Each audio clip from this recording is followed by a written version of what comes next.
أعوذ بالله من الشيطان الرجيم. بسم الله الرحمن الرحيم.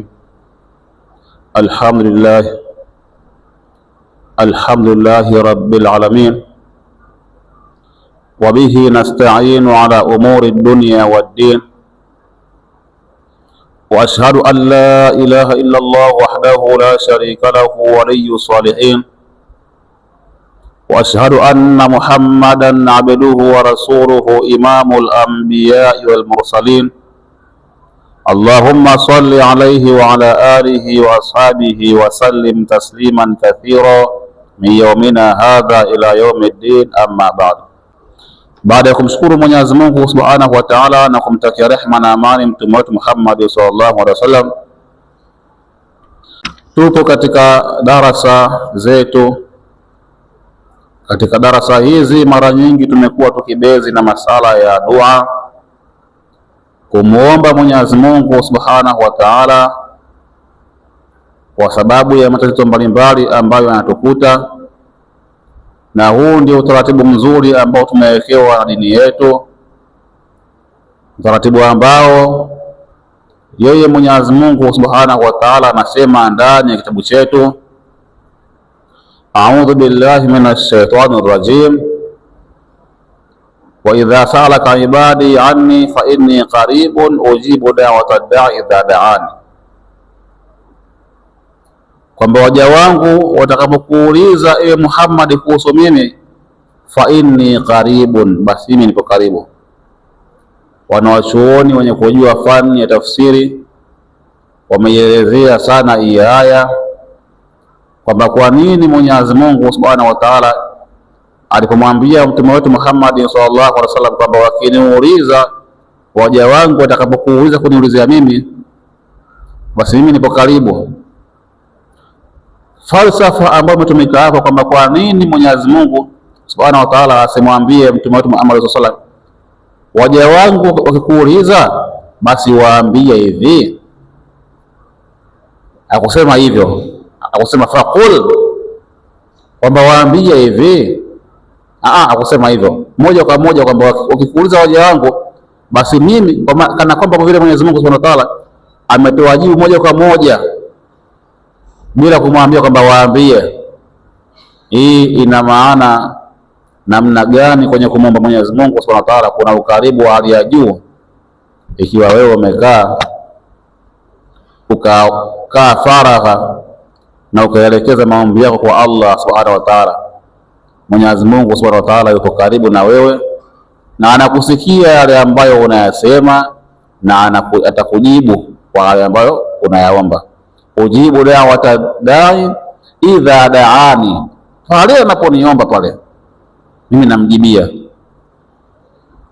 Hii ndio fadhila na ndio bora ambao unapatikana katika masala mazima ya kumuomba Mwenyezi Mungu Subhanahu wa Ta'ala. Lakini kile ambacho nimekusudia katika siku hii ya leo, hii dua ambayo tunaita dua al-qunut, dua ya qunut. Hii dua ya qunuti ina siri kubwa sana. Dua hii ina siri kubwa sana. Asli ya dua hii imeelezewa katika vitabu vya sira.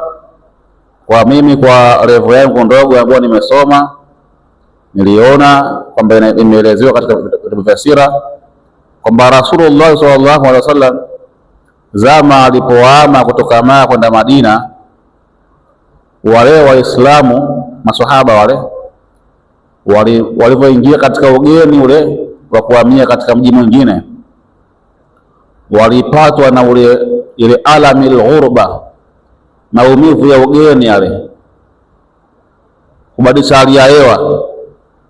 Kilichotokea pale, iliwapata homa, kwa maana waliumwa sana, watu walipata maradhi ya kuumwa. Yale maradhi yaliyokuta kwa sababu ya nini? Ya alamil ghurba, kubadilisha mazingira ya ugeni yale, kutoka sehemu moja kwenda sehemu nyingine. Basi kutokana na kwamba watu wameumwa sana katika kipindi kile, basi Rasulullah sallallahu alaihi wasallam ikabidi ndio waanze kusoma kunuti. Sasa kunuti ikawa inasomwa, kunuti ikawa inasomwa kwa ajili ya ile shida ambayo imewakuta kipindi kile Waislamu. Ilisoma kunuti katika swala, na ndio hapa tunapata ikhtilafu ulama.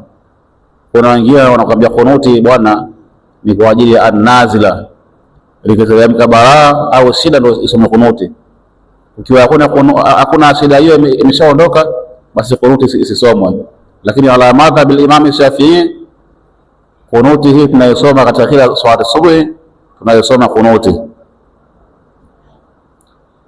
Sasa hii kunuti hii tukisoma hapa katika historia, katika sira, tunakuta kwamba kunuti hii ilisomwa kwa ajili ya shida ambayo iliwapata kipindi kile Waislamu kutokana na ule ugeni wa kubadilisha mji na wakapata maradhi. Basi ndio kunuti ikasomwa kwa ajili ya shida ile. Sasa hii dua hii ya kunuti, tukisema tuiangalie maneno yake, maana yake, yale maneno yale ni maneno ambayo yamebeba maana kubwa sana, yamebeba maana kubwa sana. Tutaangalia kwa uchache tu bila kuangalia kwa ujumla yote. Ukiangalia tu inavyoanza, Allahumma hdina fi man hadait wa afina fi man afait wa tawallana fi man tawallait wa barik lana min alkhairati fi ma a'tait wa qina sharra ma qadait. Kwa hiyo hapa tuanze kuangalia hapa tafsiri yake. Anasema Allahumma hdina, Mwenyezi Mungu tuongoze sisi. Allahumma hdina, Mwenyezi Mungu tuongoze sisi. Fi man hadait, katika wale ambao umewaongoza, tuwe katika fungu la wale ambao umewaongoza, pate hidayah ya Allah subhanahu wa ta'ala. Wa afina, na utupe afya sisi.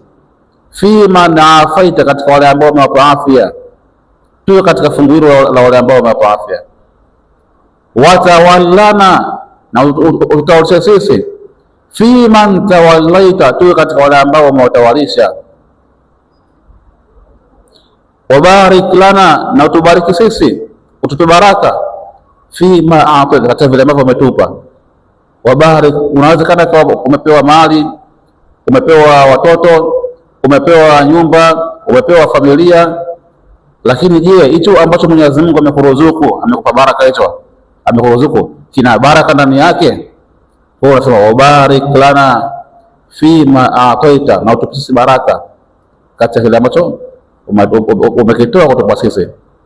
Waqina sharra ma qada, waqina, na utukingie sisi. Waqina, na utukingie sisi sharra ma qada, na shari ile ambayo umehukumu.